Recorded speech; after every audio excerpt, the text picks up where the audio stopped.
تو اب ہو یہ رہا ہے کہ اتنی فاسٹ سروس دی جا رہی ہے ہر چیز میں، نماز میں بھی فاسٹ سروس. 2-3 ہفتوں پہلے یاد ہوگا آپ کو، میں نے کہا کہ بھئی اس حافظ کا زیادہ آج کل کریز چل رہا ہے اور زیادہ اس کی ڈیمانڈ کہ جو جلدی سے روانہ کر دے آپ کو.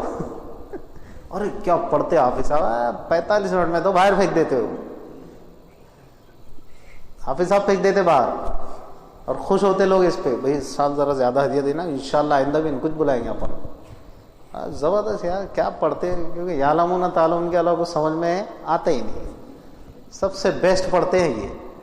یار وہ حافظ صاحب بہت لمبا جاتا ہے، وہ پہلے یار روزہ رہتا ہے، دن بھر تھکے رہتے. بابا قرآن سننا ہے نا بھائی، اللہ کا کلام سننا ہے، تھوڑا تو مجاہدہ کر لو. رمضان ہے اسی کے لیے تو خیر یہ تقریر انشاءاللہ زندہ رہے تو رمضان میں کریں گے، ٹھیک ہے. تو یہ ہمارا حال ہو گیا، تعدیل ارکان غائب. اب تو یہ حال اس میں ہو گیا کہ تعدیل ارکان کیا ہوتا. کچھ لوگ تو روڈ پہ اوورٹیک کرتے کرتے اوور ٹیکنگ کے اتنے عادی ہو گئے کہ امام صاحب کو بھی اوورٹیک کر کے چھوڑتے ہیں بیچارے. کئی لوگ کو دیکھا ہوں، ابھی امام صاحب نے کہا سمیع اللہ لمن حمیدہ، اور وہ پیجامہ اٹھا کے سجدے کے اندر. اچھا آپ کو میں بتاؤں، یہ ہے، یہ سچائیاں، یہ ریئلٹیز ہے، یہ گراؤنڈ ریئلٹیز کہتے ہیں نا، زمینی حقائق. اچھا ہم لوگ کو اس لیے تجربہ ہوتا ہے کہ جب زیادہ کنجسٹڈ ہوتا ہے معاملہ، تو دیکھا نا آپ نے صفحے تھوڑی قریب قریب ایسے، تو ہم بھی گزرے ہیں اس سے اللہ کے فضل و کرم سے. میں نے بھی 11 سال امامت کی ہے، تو اللہ تعالیٰ قبول فرمائے اور اس کی کمی کوتاہی کو معاف فرمائے. تو ہوتا ہی ہے نا بھائی. اب ہم لوگ کی نماز ایسی تھوڑی ہے کہ، تو بلکہ ایسی اس لیے بھی نہیں ہوتی کہ پیچھے سے بھی ڈسٹرب ہو، تو امام صاحب اگر دل بھی لگانا چاہے تو لگتا نہیں ہے پھر. تو بالکل ایسا. اس کے بعد تو ابھی ہم ٹھیک سے کھڑے بھی نہیں ہوئے، تو ایک صاحب سجدے میں دکھتا نا ایسا سائیڈ میں، وہ سائیڈ مرر آٹومیٹک لگا ہے سب کو. تو وہ سجدے کے اندر. اب سلام پھیرنے کے بعد پہلے تو یہ دیکھنا پڑتا اب یہ صاحب کو بولنا ہے کہ نہیں بولنا. وہ غصہ الگ آج کل، ہاں ناک پہ چڑھا ہوا ہے غصہ سب کے، مانتا ہی نہیں کوئی جلدی سے. تو یہ صورتحال جب ہو جائے تو بتاؤ بھائی نماز میں جان کہاں سے آئے گی.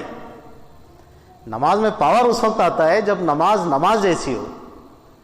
دیکھو نا کتنا مشہور بات ہم سنتے ہیں، اور میں پھر اس کو کنکلوڈ کر رہا ہوں. کتنی مشہور بات ہے کہ حضرت علی کرم اللہ وجہہ کے پیر میں تیر لگا، اور اس کی جو یعنی اتنا ایسی اس نے پوزیشن لی ہوگی، وہ ڈاکٹر صاحب ہے زیادہ اس کو یعنی سمجھا بھی سکتے ہیں اور شاید سمجھ بھی سکتے ہیں ہم سے زیادہ. تو بہرحال وہ جا کر کے، اور ممکن ہے یہاں پر بھی جو میں نے بھی تھوڑا بہت اسٹڈی کیا ہے تو مسلس وغیرہ میں جا کر بہرحال بہت ڈیپتھ میں جا کر وہ پیوست ہو گیا. اب اگر کوئی نکالنا چاہ رہا تھا اس وقت، جو بھی ڈاکٹر رہے ہوں گے صحابہ اکرام میں، طبیب معالج، تو وہ ہاتھ بھی نہیں لگانے دے رہے تھے. بہت تکلیف ہوتی ہے. کبھی کبھی تکلیف کی وجہ سے پیشنٹ یہ کہتا ہے کہ بھائی میں اس بیماری کو ساتھ لے کر جانا پسند کرتا ہوں، لیکن علاج مت کیجیے. ایگزیکٹلی برابر ایسا ہوتا ہے. اللہ تعالیٰ ہم سبھی کی حفاظت فرمائے کہ آدمی اس درد کے ساتھ کہتا ہے بھائی نہیں وہ چھوڑو، میں بیماری کے ساتھ کمپرومائز کر لیتا ہوں، علاج میں کروا نہیں سکتا. اب وہ حالت حضرت علی شیر خدا اسد اللہ، وہ ہاتھ بھی نہیں لگانے دے رہے، کہہ رہے کہ نہیں.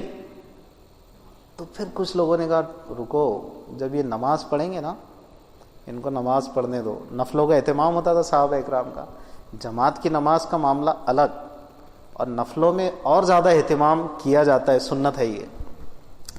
تو ان کو بس نفل کی نیت سے کھڑے ہونے دو.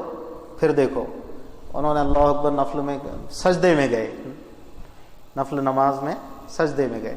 لوگوں نے نکال لیا، وہ جو اس کے ماہر تھے انہوں نے نکال لیا. حضرت علی نے سلام علام پھیرا، نہیں ایسے کھڑے ہو کر مسکرا کر یہ دیکھیے ہم نے تو نکال بھی لیا ہے. تو وہاں حیرت ہوئی کہ کیسے. کہا کہ ہم کو پتا تھا آپ نماز ہی ایسی پڑھتے ہیں کہ اس میں بس آپ کا رب ہوتا ہے اور آپ ہوتے ہیں، دھیان ہی نہیں. اور یہ ہے، برا مت جاننا بھائی، یہ ہوتا ہے. آج کے دور میں ہم کیا سمجھ رہے ہیں یار، کیا بول رہے ہیں آپ، کیوں نہیں ہو سکتا ہے. لیلا مجنو کی کہانیوں پر ہم کو یقین کہ جو بیٹھا تو دیکھتا ہی رہ گیا، صبح سے شام ہو گئی. اور کئی مجنوؤں کو آج میں بھی جانتا ہوں، پوری رات کالی کرتے ہیں.